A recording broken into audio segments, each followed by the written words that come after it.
beliau kita kenal sebagai pejuang keadilan. Detik-detik Kapolri Jenderal Listio Sigit melayat Hotma Sitompul, beliau pejuang keadilan. Kapolri Jenderal Polisi Der. Listio Sigit Prabowo mendatangi rumah duka Hotma Sitompul, di Jalan Antasari, Cilandak, Jakarta Selatan, Jumat tanggal 18 April tahun 2025.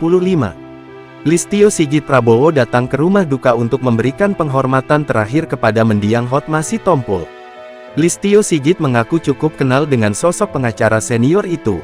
Setelah sekitar 10 menit melayat, Listio Sigit didampingi putra Hotma Sitompul, Dito Sitompul, menyampaikan bahwa Indonesia kehilangan sosok pengacara pejuang keadilan dari diri mantan suami Desiri Tarigan itu. Yang jelas hari ini saya mengunjungi almarhum dan sahabat kita, Hotma Sitompul, sudah dipanggil Tuhan. Tentunya kami berdoa kepada beliau, kata Jenderal Polisi Listio Sigit Prabowo. Listio menyebut sosok Hotma begitu terkenal di Indonesia. Selain sering mengurusi kasus besar, Hotma juga selalu mengurusi kasus yang menimpa masyarakat kecil. Selama ini beliau kami kenal sebagai pejuang keadilan, selalu membela rakyat kecil, ucapnya.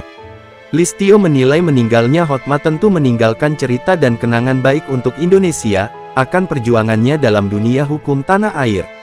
Kami semua akan selalu mengenang semua jasa-jasa beliau selama menjadi pejuang keadilan, ungkapnya.